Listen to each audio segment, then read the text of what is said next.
Bienvenidos a nuestro short número 75. Hoy nos acompaña Agustín Ríos Aguilar, socio director de Ríos Abogados y miembro del Consejo Consultivo de NIC México. Agustín es abogado por la Universidad Panamericana con una maestría en alta dirección por el IPADE. Además es profesor en diversas instituciones y experto entre la intersección de Derecho y Tecnología, especialmente en disrupción digital. Además, Agustín me ha acompañado también en muchas batallas de propiedad intelectual en diferentes negocios y empresas que tengo. Así es que me da mucho gusto que esté con nosotros. Y hoy vamos a platicar con él sobre la importancia de la propiedad intelectual. Bienvenido a Surfers, mi querido Agustín. Muchas gracias, Roger. Un gran abrazo a todos y muy honrado de que me hayas invitado en este espacio y poder conversar en estos temas importantes, sin duda. Seguramente vamos a aprender mucho de esta plática, Agustín. En este short queremos hablar a la comunidad, a los emprendedores, empresarios o a quienes están en el proceso de convertirse en uno, esta visión y esta clara tendencia de la importancia de la propiedad intelectual. Y digo clara tendencia porque ahora en muchos foros se está hablando de, más allá del valor, digamos, de tus activos físicos, ¿no? Se está hablando de cómo una empresa vale por sus intangibles. Y cada vez es más común, inclusive en empresas que se dedican a la manufactura, porque la data y porque otras variables ya están jugando, digamos, de una manera importante en el proceso de creación de valor de una empresa. En este sentido, y con tu vasta experiencia en el campo, queremos platicar, entender muchos conceptos que algunos quizá no entiendan y poder profundizar sobre esta importancia y sobre cómo capitalizar esto para mejorar, incrementar el valor de las empresas de quienes nos están escuchando. Entonces, empezaría con una pregunta, digamos, muy sencilla, porque probablemente muchos no tienen claro el concepto. ¿Qué es propiedad intelectual? ¿Y cuáles son los tipos de propiedad intelectual que cualquier empresario y emprendedor debería conocer? Ok. Bueno, la propiedad intelectual, digamos, en estricto sentido o en amplio sentido, es esta rama, digamos, del derecho que se dedica a proteger las invenciones o a proteger las obras, es decir, toda aquella producción del ingenio humano, ¿no? Y hay una categorización que es muy sencilla de entender, en donde la propiedad intelectual en amplio sentido se divide en dos: en propiedad industrial, por un lado, y por el otro lado en la propiedad intelectual en estricto sentido, o lo que se conoce también como los derechos de autor. Entonces, ahí tenemos que en materia de propiedad industrial abarca todo lo que son marcas, patentes, secretos industriales, indicaciones geográficas, esquemas de trazado de circuito integrado, avisos comerciales, nombres comerciales, etcétera, etcétera, etcétera. Estos, digamos, diseños industriales, modelos de utilidad. Y por el otro lado está también el tema de la propiedad intelectual en estricto sentido o derechos de autor. Y ahí tenemos a los derechos de autor, a los derechos conexos, a las sociedades de gestión colectiva, a un concepto muy importante que en los últimos años ha resultado muy impactante, que es la imagen, el retrato de las personas y todo lo que eso conlleva. Desde luego, un concepto que es único en México, que se conoce muy poco, pero que también abarca o está regulado en la Ley Federal del Derecho de Autor, que se llaman las reservas de derechos al uso exclusivo de nombres, publicaciones periódicas, grupos artísticos, promociones publicitarias, etcétera, ¿no? De tal manera que el conjunto de estas dos áreas o de estas dos materias van a configurar lo que se le conoce como la propiedad intelectual, que dicho sea de paso, está reconocido en la propia Constitución, es parte de la libertad de expresión, porque obviamente podemos crear cualquier invento, etcétera, que tenga una aplicación industrial, que sea producto del esfuerzo o de la actividad inventiva, etcétera.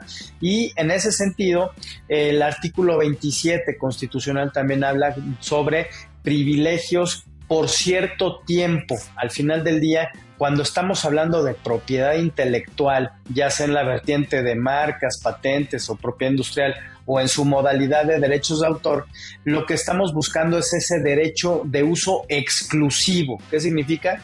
Que si yo generé un invento, si yo produje un determinado modelo de utilidad o una mejora a un producto, pues obviamente como empresarios lo que queremos es protegerlos y que solamente nosotros seamos quienes podamos explotar de forma exclusiva ese invento, esa obra que creamos o que generamos, ya sea por nosotros mismos o bien mediante la colaboración de los demás. De ahí que también se consideren que son una vertiente o una modalidad de derechos de propiedad. Y esto es muy importante por lo que decías, porque al final, si son todos estos, todo este producto del ingenio humano que se traduce o se materializa en patentes, marcas, obras, etcétera, se consideran bienes muebles y al ser considerados como bienes muebles, aunque sean intangibles, tienen un valor y eso produce que la empresa o que nosotros mismos incrementemos nuestro patrimonio. Eso es, digamos, a grosso modo lo que es la propiedad industrial. De pronto, para cualquiera que te escuche, pueden parecer palabras o conceptos complicados, ¿no? Es decir,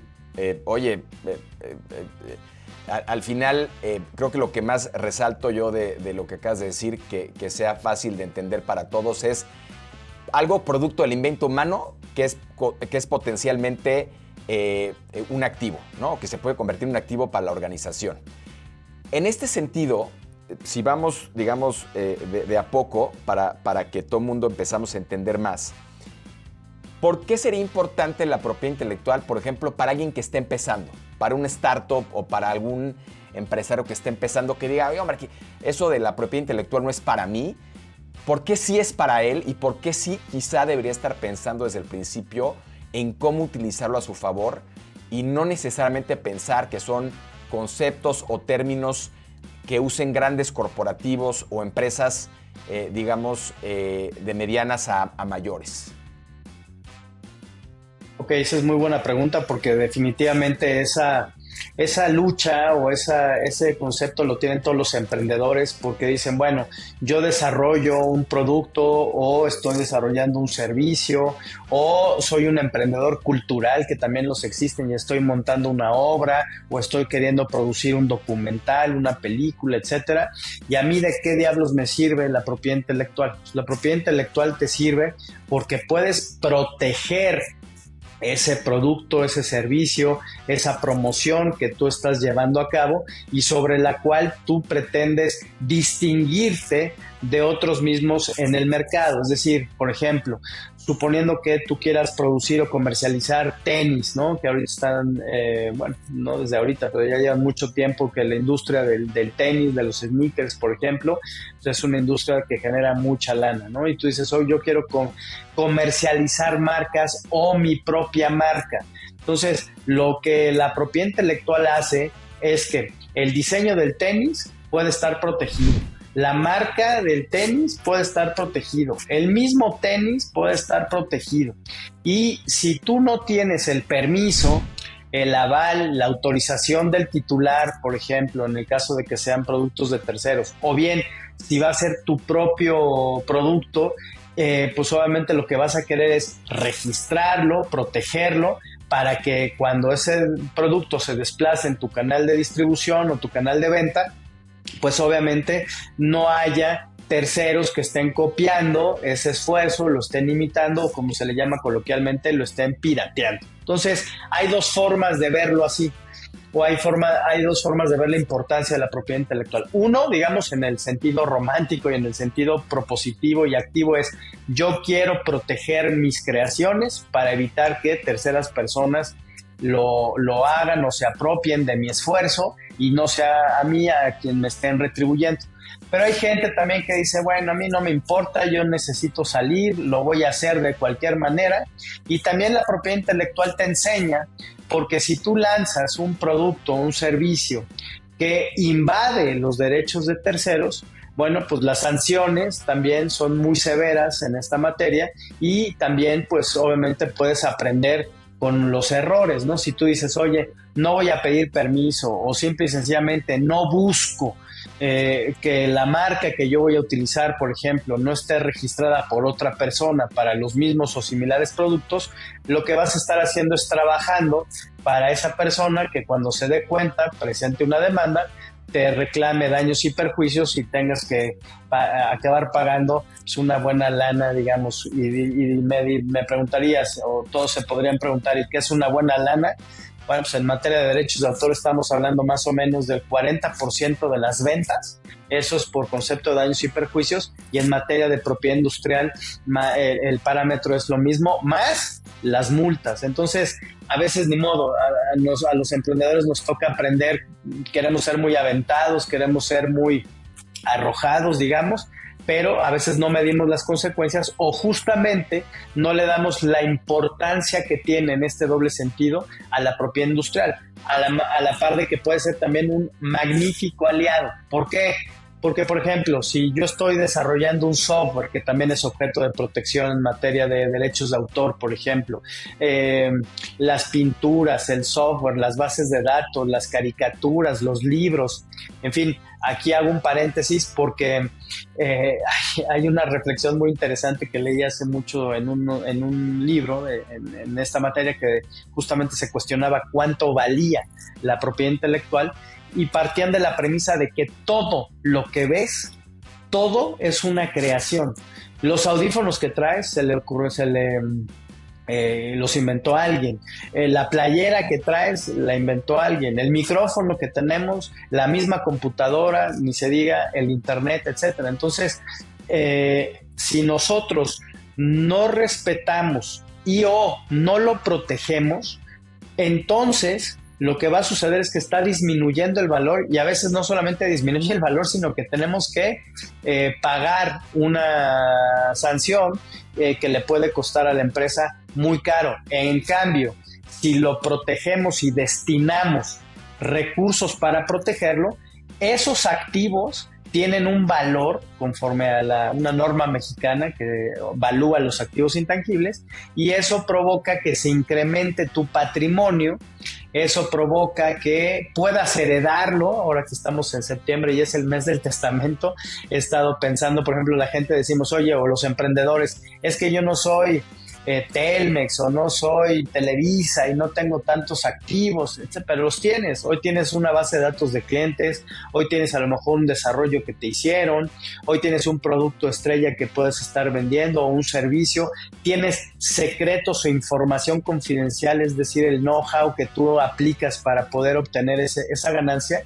Por lo tanto, estás formando un patrimonio y ese patrimonio tiene un valor que luego pues también te ayuda también a saldar deudas, en fin, son bienes y por tal motivo pues valen una lana y si no los protegemos o no nos cuidamos podemos estar cometiendo incluso infracciones y tenemos que estar pagando multas, ¿no?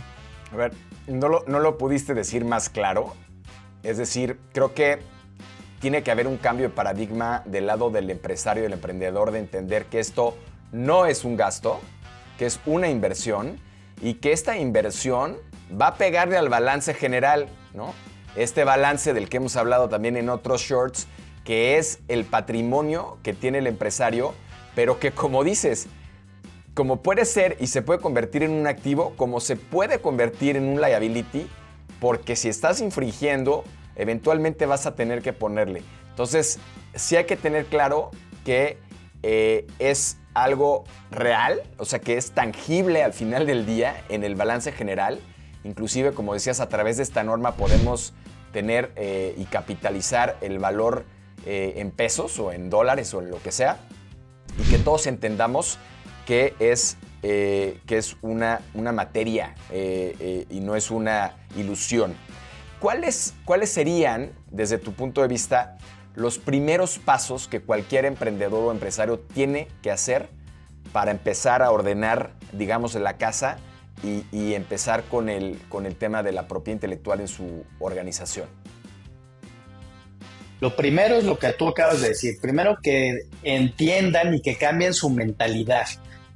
Muchas veces cuando me he topado con muchos emprendedores que tienen también una disyuntiva, porque tu flujo es finito, ¿no? Y a veces que tienes la disyuntiva de o pago la nómina o hago estas inversiones, pues en dónde voy alojando ese dinero. Pero yo les diría, primero, tener una mentalidad de que, como bien dices, esto es una inversión, esto vale y esto va a sustentar también el negocio.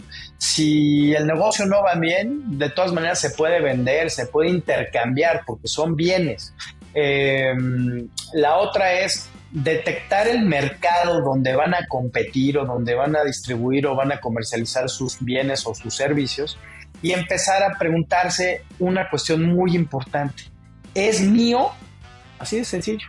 Oye, ¿esto que yo voy a hacer me pertenece? ¿Es mío?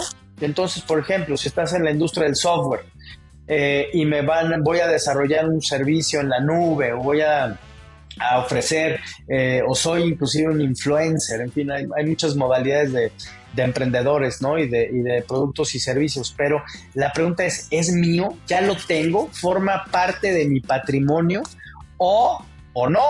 ¿O tengo que revisar, por ejemplo, también algo muy útil es, ya que determiné el mercado al que voy, pues hago una búsqueda? Bien dice el dicho, más vale prevenir que lamentar. Entonces es muy importante hacer una búsqueda, por ejemplo, de la marca para ver si está registrada, una búsqueda de una reserva de derechos para ver si no está algo registrado en derechos de autor.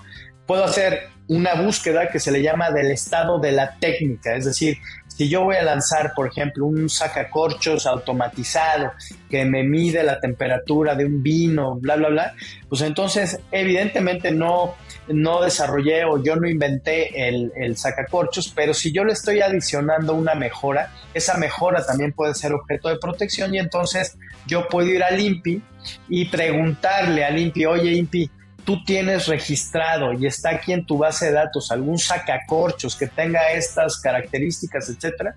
Entonces, ¿esto qué es lo que hace? Varias cosas. Primero, previene de una posible invasión de un derecho de tercero.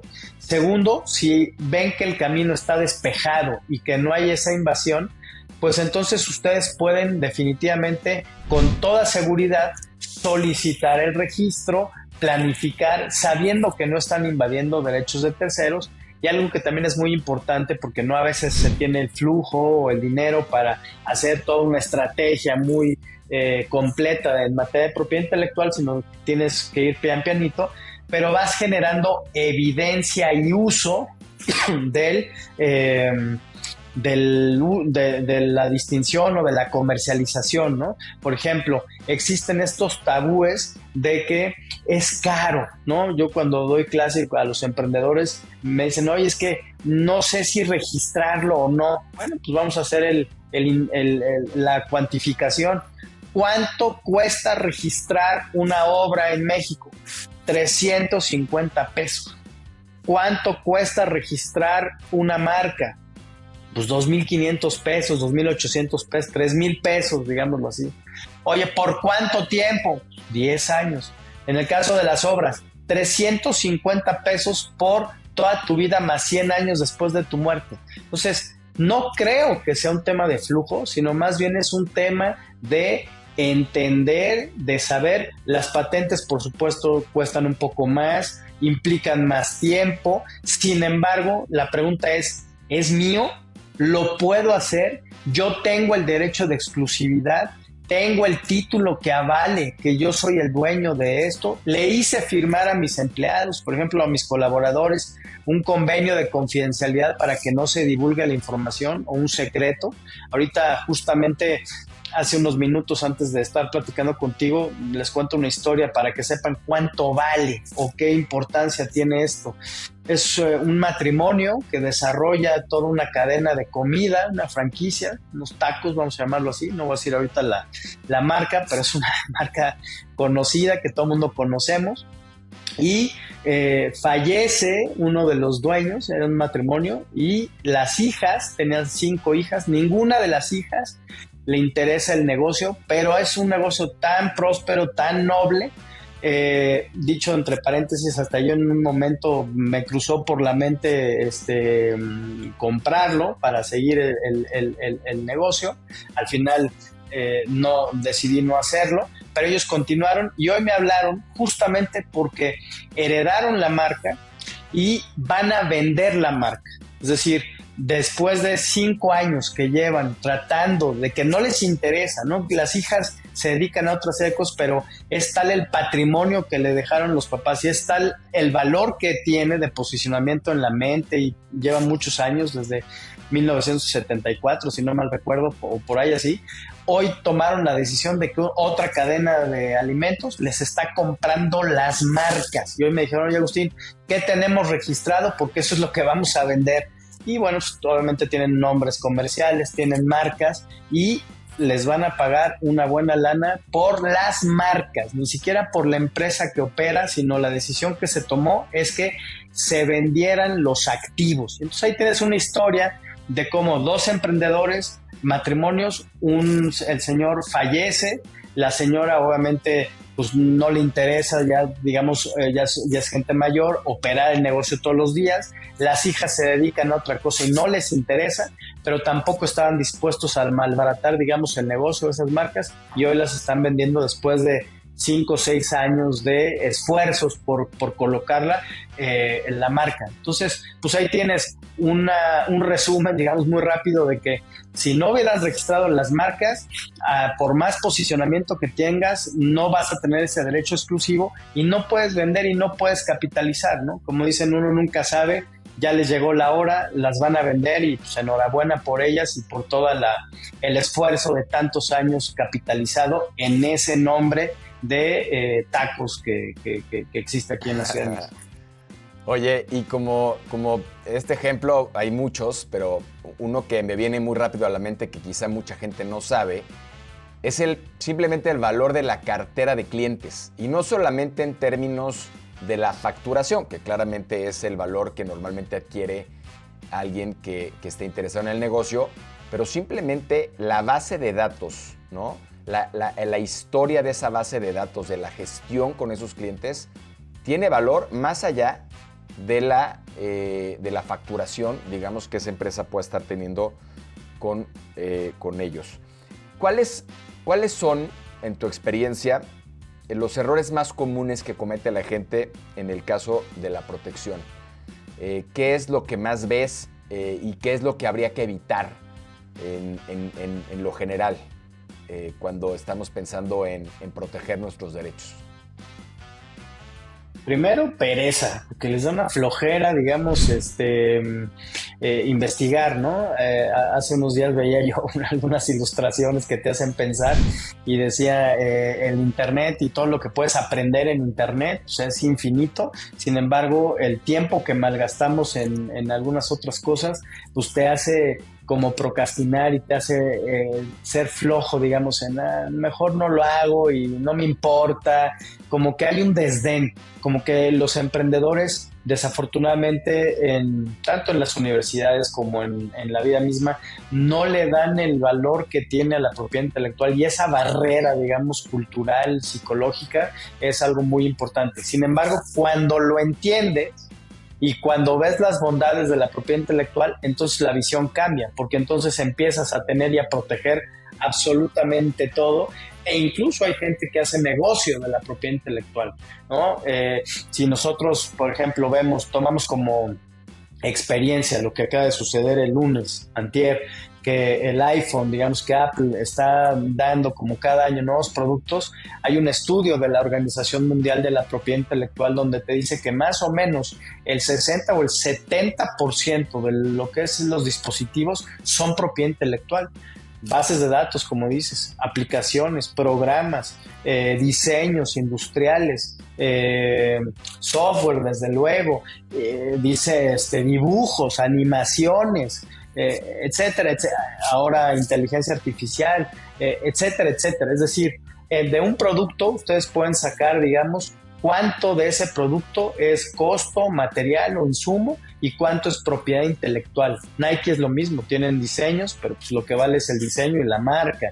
Y así podríamos hacer muchísimos ejemplos grandes y pequeños. Ahorita de lo que decía hacer es muy importante. Ahorita estamos atendiendo un asunto, también en eso estaba trabajando antes de entrar a esta muy padre conversación, en donde justo estamos evaluando lo que tú dijiste, el nivel de penetración de un nombre comercial y la clientela efectiva en una zona geográfica específica, porque eso también cuesta y eso también vale, perdón. Entonces, quien hizo la evaluación fue un corredor público y dieron un valor de X millones de pesos a unos letreritos de un establecimiento que además es público. Obviamente ahorita no puedo decir la marca o el nombre, pero simple y sencillamente estoy hablando de las marquesinas, del nombre comercial, que es, digamos, el nombre distintivo, el signo distintivo de un establecimiento comercial. Entonces, obviamente también hace unos meses me decía un cliente, oye, quiero empezar a vender datos. ¿Puedo vender datos? ¿Puedo vender datos personales porque estoy segmentando? Pues la respuesta es sí. Tú eres dueño de las bases de datos, obviamente pídeles consentimiento, pero la gente cuando da su consentimiento, muchas veces no estamos conscientes de ese consentimiento, pero pues evidentemente tiene un valor porque tienes pues datos demográficos, dónde está esa gente, cuánto consume, etcétera, etcétera. La verdad es que las bases de datos hoy, junto con los datos y los datos ordenados, tienen un valor muy importante, más del que nos imaginamos, y valdría la pena que también en esta otra barrera es que acudan con un valuador de activos intangibles. Oye, ¿cuánto vale hoy mi empresa en términos de activos intangibles? Para que además eso lo reflejen, como bien decías hace unos minutos, en el balance, en el activo. Ahí debe de estar. Mucha gente también, por ignorancia, por comodidad, una vez más por pereza, los propios contadores no toman en cuenta este tipo de activos cuando realmente sí debería de registrarse dentro de las empresas. No, vamos, ni siquiera lo entienden, que yo creo que ese es el principal problema que tienen muchos contadores en ese sentido. Ahora, muy probablemente esta pregunta, que más bien no es pregunta, es un comentario, porque llevaría otro formato, otro short adicional que seguramente haremos contigo, pero es también entender la parte de la privacidad de los datos y los derechos ARCO, ¿no? Que es otro concepto importantísimo de aprender y entender, porque también una vez que tienes el acceso a la información de los clientes, si no tienes perfectamente identificado cómo está estructurado, si tienes el aviso de privacidad correcto, si estás gestionando los derechos ARCO conforme lo marca la ley, te puedes meter en gravísimos problemas. Y justo lo que acabas de decir, esta oportunidad que se puede convertir una base de datos para ser comercializable, pues no se va a dar, ¿no? Simplemente porque no tienes el permiso de quienes te están brindando la información en ese sentido. ¿Qué pasa cuando yo quiero que mis derechos, en este caso de México, sean respetados internacionalmente? Esa es muy buena pregunta, porque también dentro de esos tabúes pues existen algunas creencias. Por ejemplo, empiezo por el nombre de dominio, ¿no? Muchas veces dicen, oye, yo voy a registrar mi nombre de dominio, digamos, porque quiero tener presencia en internet, y ya registré el nombre. Eso es falso, por ejemplo, eso es un tabú. Eso lo que hiciste fue apartarlo y se lo compraste o te están permitiendo el uso en por parte del TEC de Monterrey, digamos que es el que tiene la autorización, llamémosle así, para poder utilizar el punto .mx, ¿no? Y así sucesivamente con otros nombres de dominio. Los nombres, las marcas, las patentes, etcétera, todo lo que es la propiedad industrial se tiene un principio, así se le llama, de territorialidad. ¿Qué significa? Que solamente van a ser protegidos en el país donde se registran, ¿no? Entonces, si yo registro una marca aquí en México, ¿puedo ir a reclamar la marca y que se me reconozca la fecha de presentación en otros países? Sí. ¿Cuánto tiempo tengo para eso? 12 meses. Sin embargo, o no, o puedo, si no me interesa tener la misma fecha de presentación, sino nada más simple y sencillamente quiero ir a distintos países, ahí tienes dos opciones. O recurres a los tratados que existen para tratar de, por ejemplo, ir a la Unión Europea y que en todos esos países de la Unión Europea esté registrada la marca, o en Sudamérica, etcétera, hay un protocolo que se llama el Protocolo de Madrid que permite justamente el registro internacional, pero entendiéndose a que tienes que ir a cada país a reclamar la protección. Entonces, no existe un registro mundial en materia de propiedad industrial. Lo mismo las patentes. Yo puedo patentar en México, pero si no patento y si no reclamo el invento en diversas partes del mundo, puede ser que pierda yo mi oportunidad de patentar porque se pasaron los meses que tengo, que son 12, para reclamar esa prioridad o ese reconocimiento. Entonces, es muy importante que si tienen como meta abarcar mercados en el extranjero, lo mismo, tienen que acudir, tienen que hacer búsquedas para saber si en esos países no hay una protección que pueda restringir. En materia de derechos de autor es un poco distinto, porque en materia de derechos de autor sí estás protegido prácticamente en todo el mundo por diversos tratados internacionales, específicamente el convenio de Berna, uno de ellos, pero de todas maneras la recomendación son dos cosas: que complementes la propiedad industrial y la propiedad intelectual. A eso se le llama doble protección, es decir, un mismo producto puede protegerse desde distintas aristas y por lo tanto puedes protegerlo como una marca tridimensional, como un diseño industrial, como una obra de arte aplicado, por ejemplo. Entonces, entre más protecciones tengas, pues obviamente más valor va a tener, vas a estar protegido integralmente. Y además, si quieres trascender las fronteras o quieres comercializarlo más allá de este país, bueno, pues obviamente tendrás que ir país por país para que vayas teniendo esa protección, porque no es automático. O sea, no nada más porque registras en México se extiende. Lo mismo los nombres de dominio. El nombre de dominio lo tienes que proteger legalmente, no por el hecho de tenerlo ya te da una protección legal a nivel internacional inclusive. Oye, Agustín, y una última pregunta que también puede ser producto para otra charla como esta y profundizar más, pero creo que es importantísima hacértela. Con el creciente uso de la inteligencia artificial, ¿cómo crees que va a cambiar el panorama de la propiedad intelectual y qué hay que hacer para prepararnos para ese futuro claramente que nadie sabe en qué va a acabar?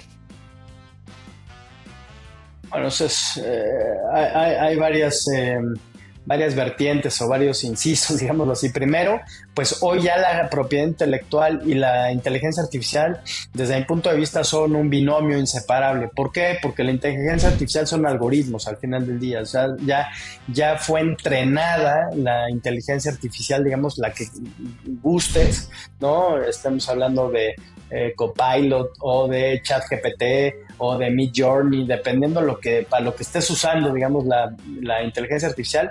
Ya la inteligencia artificial ocupó, digamos, recursos para aprender, además de lo que está haciendo todos los días. Y eso, ya la propia inteligencia artificial es software y se protege. Segundo, ya también produce, y es ahorita una de esas discusiones muy sabrosas que, como tú dices, puedes ocupar después en otro short, para saber si el objeto que genera o el resultado generado por la inteligencia artificial es objeto de protección o no, de quién es la titularidad. Por ejemplo, si yo le pido a Midjourney que haga una imagen, la puedo usar, es mía porque los prompts que yo le ordené o que yo escribí son objeto de protección o no. Obviamente, para los que no sepan, prompts son como las instrucciones, digamos, que le vamos poniendo a la inteligencia artificial. Yo sostendría, digamos, inicialmente que el prompt y la inteligencia artificial se vuelven como un pincel, una herramienta. Si yo voy depurando, si yo voy generando, si yo voy poniendo mi impronta y la originalidad, bueno, pues puedo producir una obra aun cuando esté generada por inteligencia artificial. Sin embargo, bueno, pues hay discusiones de si es una obra derivada, si realmente es una obra porque pues no fue producida por un humano. En fin, creo que vienen tiempos muy interesantes para poder saber, pero de que hay una correlación, propiedad intelectual. Por el otro lado, por ejemplo, las empresas van a tener que tener políticas con sus clientes para saber cómo pueden entrenar esos modelos, esos motores de inteligencia artificial, teniendo mucho cuidado con la información confidencial, ¿no? Por ejemplo, nosotros lo estamos usando para un escrito, digamos, que tenemos que, o argumentos y demás, pero no podemos poner marcas, no podemos poner información sensible, a menos que los clientes nos den la autorización. Por lo tanto, te digo, hay muchísimas aristas que hay que cuidar hoy con la inteligencia artificial, pues para que no te metas tampoco en problemas legales. Sin duda, uno entender, ¿no?, el tema en lo general. Otro es, efectivamente, creo que hay un debate en varias aristas que se llevará inclusive a la Corte y a otros niveles importantes de discusión para terminar de definir algunos conceptos y algunas ya demandas que existen, ¿no?, inclusive alrededor del tema. Y bueno, seguramente te invitaremos también para tener otra charla de esta naturaleza. Agustín, quiero agradecerte tu tiempo y el conocimiento valiosísimo que nos diste. Nos diste una cátedra muy rápida y muy breve de qué es la propiedad. Casos muy interesantes, la verdad, también creo que nos van a dejar pensando a muchos. Y antes de concluir, me gustaría que nos compartieras a todos los miembros de esta comunidad de surfers dónde te pueden encontrar, dónde pueden buscarte a ti, a tu despacho, para entender más, conocer, preguntarte y que les ayudes, en su caso, con sus temas y sus retos en materia de propiedad intelectual. Bueno, pues muchísimas gracias por la invitación, y me pueden encontrar en @RíosAbogados en X o Twitter.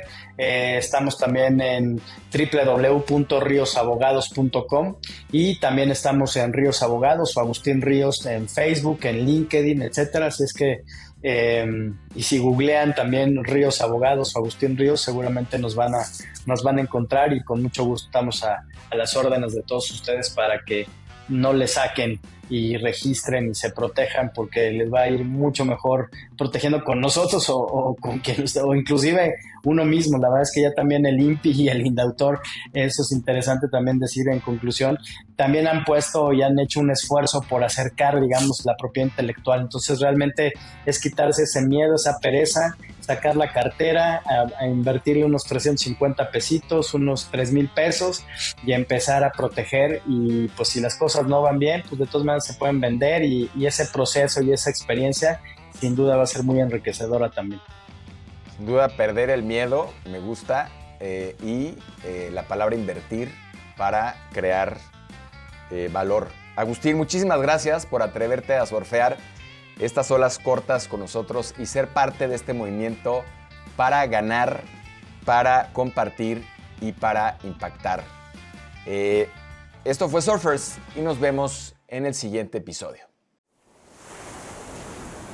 Gracias por acompañarnos en este episodio de Surfers. Si te gustó lo que escuchaste y lo que viste, no te olvides de suscribirte en nuestro canal de Spotify y de YouTube. Y no te pierdas ninguno de nuestros capítulos. También puedes conectarte o puedes inscribirte y puedes tener toda la información en rogeralarcon.com, en donde habrá contenidos exclusivos y también podrás descubrir cómo transformar tu vida y tu negocio. No olvides explorar nuestros formatos de inspiración en los backsides y de historias cortas pero poderosas en los shorts. Y recuerda que en Surfers creemos que el verdadero éxito no solo se mide en dinero, sino en el impacto que creamos y dejamos en el mundo. Súmate a esta ola. Hagamos juntos un futuro más ético, sostenible y lleno de oportunidades. Nos escuchamos en el próximo episodio.